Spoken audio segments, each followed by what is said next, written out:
मिश्रा जी, कुरुक्षेत्र में एक गुरुकुल है, उसमें मैं 35 वर्ष तक प्रधानाचार्य के रूप में काम करता रहा। तो वो गुरुकुल पूरा आवासीय है, जिसमें देश के अलग अलग प्रांतों के लगभग 14 प्रांतों के छात्र रेजिडेंशियल रूप से पढ़ते हैं जी। तो उन्हीं के साथ हमारा एक एग्रीकल्चर फार्म है, 200 एकड़ लगभग ज़मीन है हमारी।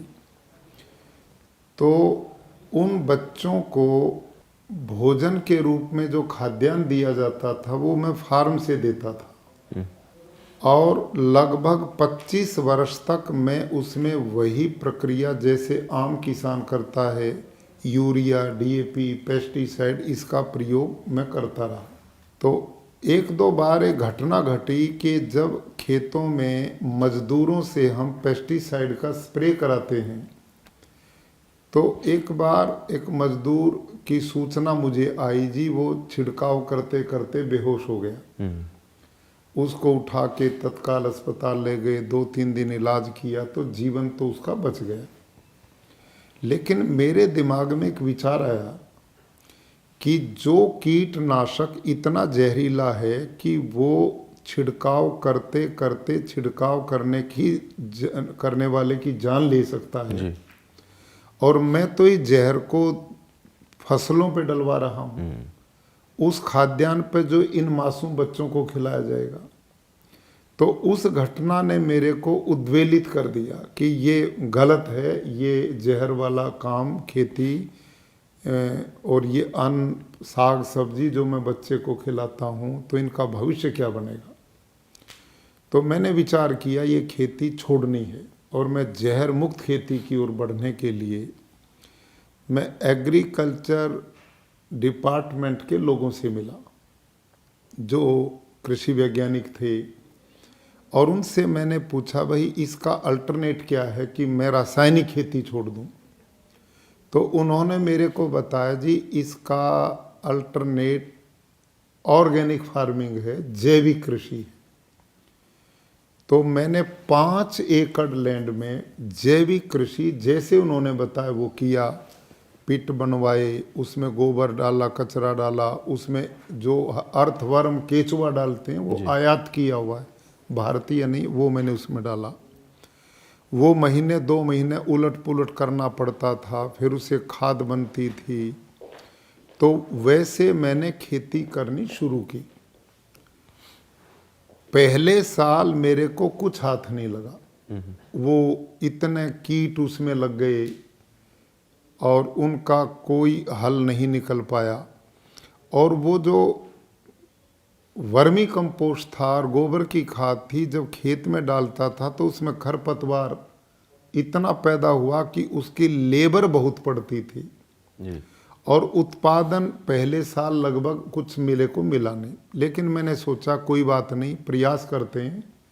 फिर दूसरे साल वैसे ही मैंने किया तो 51% मेरे को हाथ लग गया और तीसरे साल मेरे को 80% के लगभग लगा। लेकिन जो खर्चे थे वो कम नहीं हुए। तो मेरे मन में एक विचार फिर आया कि हमारे पास तो गुरुकुल में 200 एकड़ ज़मीन है, जिस किसान के पास कुल 2-2.5 एकड़ है वो इस खेती को करेगा और वो ऐसे कुछ नहीं मिल पाएगा तो उसका गुजारा कैसे होगा।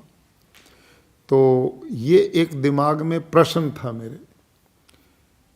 तो ये भी अनुभव किया कि ये ज़्यादा सफल काम नहीं है जी। क्योंकि लागत भी कम नहीं हुई, उत्पादन भी कम हो गया, तो कैसे चलेगा। तो मैं दोबारा सोचा कि ये चल नहीं पाएगा और नुकसान होगा और ये रासायनिक जो है इसी की ओर बढ़ो लेकिन कम डालो इसको, ऐसा सोच ही रहा था। इस बीच में मेरा एक परिचय हुआ सुभाष पालेकर नाम के एक व्यक्ति से जो इस प्राकृतिक खेती का प्रचार वो करते थे।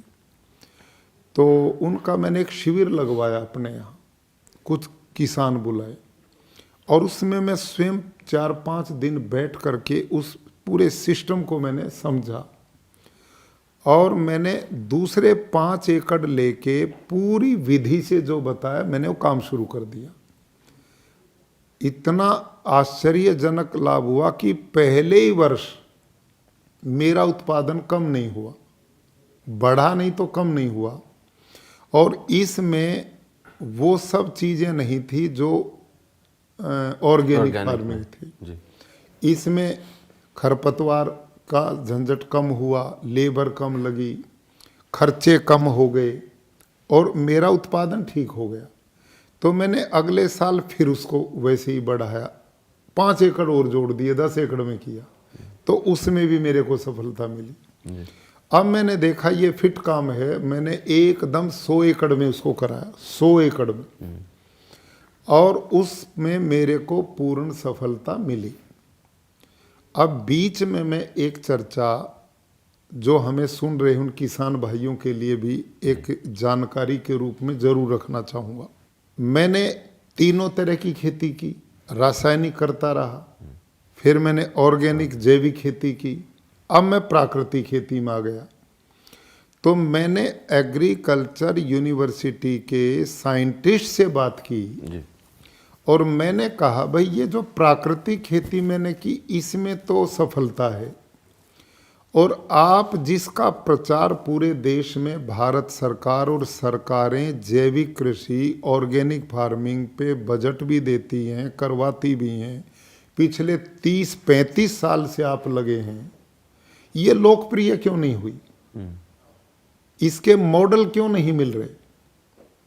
इसका मतलब ये सिस्टम फेल है, और ये फेल है तो क्यों है, इसका कारण क्या है? तो उस समय एक एग्रीकल्चर यूनिवर्सिटी हिसार के साइंटिस्ट थे कुरुक्षेत्र विज्ञान केंद्र में, उनका नाम है डॉक्टर हरिओम जी। उन्होंने मेरे को एग्रीकल्चर यूनिवर्सिटी हिसार और एग्रीकल्चर यूनिवर्सिटी लुधियाना पंजाब के साइंटिस्ट की एक रिपोर्ट दी, और उस रिपोर्ट में वो किसानों के लिए बीच बीच में नई नई जो जानकारी होती वो देने का काम करते हैं। तो उसमें ऑर्गेनिक कृषि के बारे में जो उन्होंने रिपोर्ट दी वो क्या दी, वो सब के लिए समझने की जरूरत है। उन्होंने बताया कि भारत के खाद्यान्न भंडार को भरने के लिए 2 फसलें मुख्य रूप से योगदान करती हैं, एक गेहूं, एक चावल, और तीसरा गन्ना चीनी के रूप में। और इन फसलों को पूरे उत्पादन के लिए 1 एकड़ के लिए 60 किलो नाइट्रोजन की जरूरत पड़ती है। 1 एकड़ गेहूं में आप पूरा उत्पादन लेना चाहें या चावल में लेना चाहें तो उस 1 एकड़ में 60 किलो नाइट्रोजन डालना पड़ेगा, तब पूरा उत्पादन होगा। और जब हम उसको जैविक रूप से ऑर्गेनिक रूप से पूरा उत्पादन लेंगे तो उन्होंने बताया 1 टन गोबर की खाद में 2 किलो नाइट्रोजन है। 1 टन गोबर की खाद में 2 किलो नाइट्रोजन, हमें 60 किलो नाइट्रोजन चाहिए जी। तो इसका मतलब 1 एकड़ में 300 क्विंटल गोबर की खाद पड़ेगी, तो 60 किलो नाइट्रोजन पूरा होगा तो उत्पादन पूरा आएगा जी। अब 1 एकड़ किसान के पास जमीन है और 300 क्विंटल गोबर कितने पशुधन से मिलेगा? बिल्कुल, वो तो 15-20 पशु चाहिए। अब 1 एकड़ में वो 15-20 पशु पालेगा या परिवार पालेगा, और नहीं ये डालेगा तो उत्पादन पूरा नहीं होगा। तो इसका मतलब ऑर्गेनिक फार्मिंग कैसे संभव होगी? इतना बड़ा देश है, इतना बड़ा भूखंड है, पशुधन है नहीं, ये पूरा नहीं डालेंगे तो उत्पादन पूरा नहीं होगा। तो इसका उन्होंने फिर दूसरा समाधान एग्रीकल्चर यूनिवर्सिटी के साइंटिस्ट का था कि यदि आप 300 क्विंटल गोबर की खाद नहीं दे सकते तो 150 क्विंटल केचुआ की जो खाद है वर्मी कंपोस्ट, उससे वो काम हो जाएगा, यानी कि आधा डालना पड़ेगा जी। लेकिन मैंने विचार किया कि 300 क्विंटल की बजाय 150 क्विंटल कौन सा कम है? ये भी बहुत पशु चाहिए, और इसको बनाने में केचुए को महीनों लगेंगे, कई महीनों में होगा, उसको उलटना पुलटना पड़ता है, छानना पड़ता है। तो ये एक महंगा रास्ता मेरे को लगा, और ये उन साइंटिस्ट की रिपोर्ट है जी। तो दूसरा मैंने अनुभव किया कि इस ऑर्गेनिक फार्मिंग में जो वर्मी कंपोस्ट बनाने वाला केचुआ है, अर्थवर्म है, वो भारत का नहीं है, ये विदेश से आयात किया जाता है। ये गोबर खाता, मिट्टी नहीं खाता, और ये एक निश्चित टेम्परेचर से बढ़ जाए तो मर जाता, कम हो जाए तो मर जाता है। अच्छा। हाँ, और दूसरा, अब इस वर्मी कंपोस्ट को खेत में डालते हैं तो इसमें खरपतवार बहुत पैदा होती है, उसको निकालने के लिए लेबर पड़ती है, किसान का खर्चा कम नहीं होता, और उत्पादन 2-3 साल कम होता है। अब 3 साल उत्पादन कम होगा तो किसान अपना परिवार कैसे पालेंगे? बिल्कुल जी। तो ये सब चीजें मैंने उनसे जानकारी मिली, तो अनुभव किया। और तीसरा, इतना गोबर की खाद 300 क्विंटल आप एकड़ में डालेंगे तो उसमें जो गैसेज बनेंगी जी, वो वायुमंडल में जाकर ग्लोबल वार्मिंग को जन्म देंगे। बिल्कुल बिल्कुल। तो ये तो पद्धति जो ये हमारी है नहीं, ये तो बाहर की पद्धति है, विदेश की पद्धति है, लेकिन और प्रयास करने के बाद भी हम इसे लोकप्रिय यूं नहीं बना सके कि ये लाभकारी सिद्ध नहीं हुई। जी जी। लेकिन जो प्राकृतिक खेती की बात मैंने की, इसमें ये सारी प्रॉब्लम नहीं है, और वो विशुद्ध एकदम वैज्ञानिक पद्धति मेरे को पाई। अब मैंने क्या किया, एग्रीकल्चर यूनिवर्सिटी हिसार में इस समय एक साइंटिस्ट हैं जिनका नाम है डॉक्टर बलजीत सारन। उन्होंने अपने साथी साइंटिस्ट की टीम के साथ, मैंने अपने खेत में रिसर्च शुरू कराई उनसे, और मैंने कहा कि आप इस प्राकृतिक कृषि में जो पद्धति मैं अपनाता हूं उसको साइंटिफिक ढंग से प्रूव करो आप जी। तो उन्होंने कहा मैं करता हूं। वो माइक्रोबायोलॉजी के साइंटिस्ट हैं जी। अब मिश्रा जी, प्राकृतिक खेती में 2 तरह के हम खाद तैयार करते हैं, इसको आप जामुन कह लें, खाद कह लें। एक का नाम है जीवामृत, एक का नाम है घन जीवामृत। और ये क्या तरीका है कि हम एक प्लास्टिक का 200 लीटर का खाली ड्रम ले लें, जी। बाजार में कबाड़ी से 500-400 रुपये में मिल जाता है। जहाँ किसान पशु बांधता है वहाँ उसको छाई में रख दें, और उसको लगभग 180-85 लीटर पानी से भर दें। मैंने एक्सपेरिमेंट करवाए हैं, पालेकर जी ने भी करवाए हैं। माइक्रोबायोलॉजी के डॉक्टर ने महीनों इस पर रिसर्च करने के बाद पाया, उन्होंने भैंस का भी गोबर लिया, हॉस्टन फ्रीजन जर्सी गाय का भी गोबर लिया, बैल का भी लिया, लेकिन जो भारतीय नस्ल की देसी गाय हैं, ओनली देसी गाय, साहिवाल, थारपारकर, राठी, गिर, हरियाणवी, कांकरेज, ये जो गाय हैं पूरे भारतवर्ष में जो जिन प्रांतों में परंपरा से चली आ रही, उनके गोबर गोमूत्र में यही कमाल है, बाकी कहीं नहीं मिला। तो हमने देसी गाय के गोबर गोमूत्र की जब रिसर्च करवाई तो गोमूत्र तो खनिज का भंडार मिला, और देसी गाय के 1 ग्राम गोबर में 300 करोड़ से भी ज्यादा बैक्टीरिया जीवाणु पाए। अच्छा। जो अन्य किसी में इतने नहीं। तो हम क्या करते हैं जीवामृत बनाने के लिए, देसी गाय जो स्वस्थ है 24 घंटे में रात दिन में 8 से 10 किलो गोबर देती है, 8 से 10 किलो गोमूत्र देती है। इस गोबर गोमूत्र को इस ड्रम में डाल दें पानी वाले में, और उसमें 1.5 से 2 किलो गुड़, 1.5 से 2 किलो किसी भी दाल का बेसन, और बड़े पेड़ के नीचे की 1 मुट्ठी मिट्टी, और इसको लकड़ी के डंडे से क्लॉकवाइज घड़ी की सुई की तरह 5 मिनट सवेरे 5 मिनट शाम कुल 5 दिन घोलना है। छठे दिन 1 एकड़ का खाद तैयार है। अच्छा।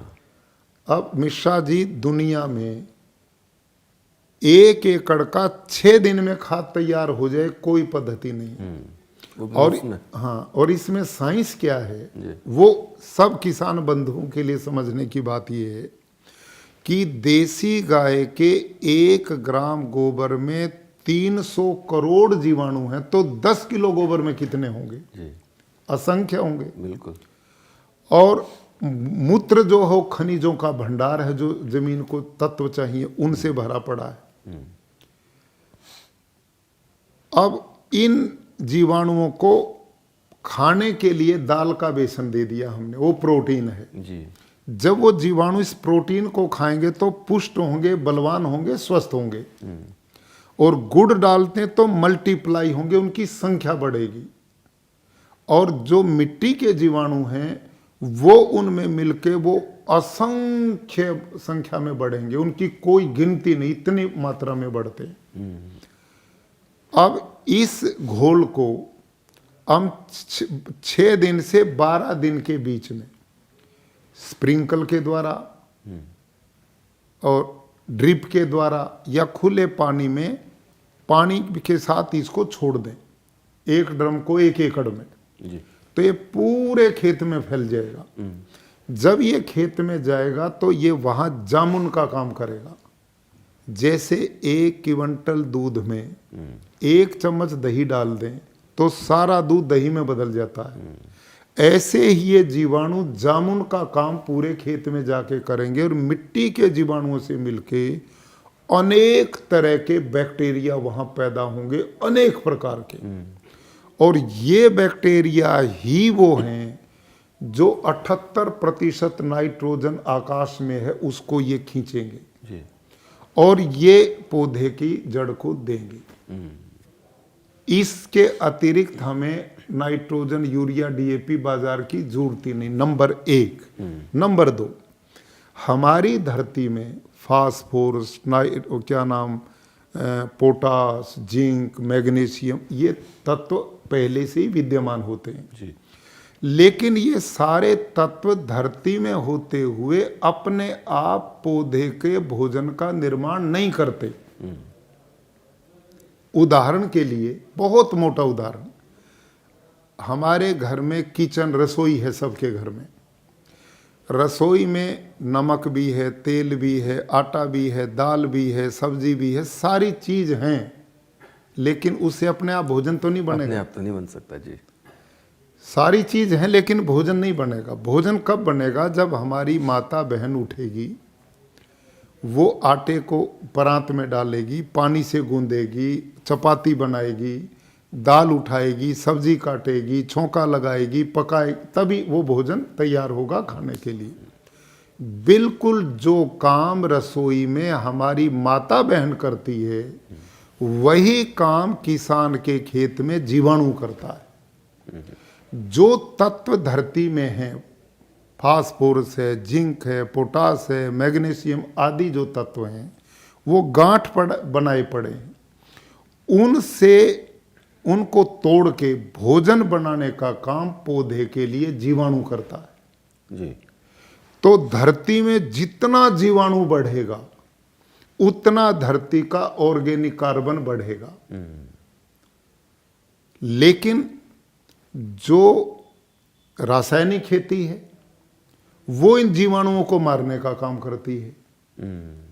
तो यदि लंबे समय आप रासायनिक खेती करते जाएंगे तो आने वाली पीढ़ियों को हम बंजर जमीन बना के देंगे, कुछ नहीं पैदा होगा एक समय के बाद, बिल्कुल कुछ नहीं पैदा होगा। और इसका मैं एक उदाहरण देता हूं आपको। जो मित्र कीट हैं खेती में, किसान के बहुत बड़े मित्र हैं, उनमें एक केचुआ है जी। अर्थवर्म जिसको बोलते हैं अंग्रेजी में, वो सबसे बड़ा मित्र है। और ऐसे और भी कीट हैं जो मित्र का काम करते हैं। वो मोटा उदाहरण, आप एक खेत से एक केचुए को पकड़ो और यहाँ उसको लेके आओ, रखो, और उसके ऊपर यूरिया डीएपी डाल दो, जिएगा या मरेगा? नहीं जिएगा। सीधा, इससे बड़ा प्रमाण क्या होगा? जी, वो मरेगा। और उसी के ऊपर गाय का गोबर डाल दो तो वो परिवार बढ़ाएगा, बिल्कुल। वो स्वस्थ होगा, उसका भोजन मिलेगा। अब इतना स्पष्ट है किसान बंधु के लिए कि हम रासायनिक खेती के द्वारा उन मित्रों को मारने का काम कर रहे हैं। तो बताइए, धरती का ऑर्गेनिक कार्बन गुणवत्ता, उसकी फर्टिलिटी कैसे बढ़ेगी? और इस बात को साइंटिस्ट समझेंगे तभी बात बनेगी।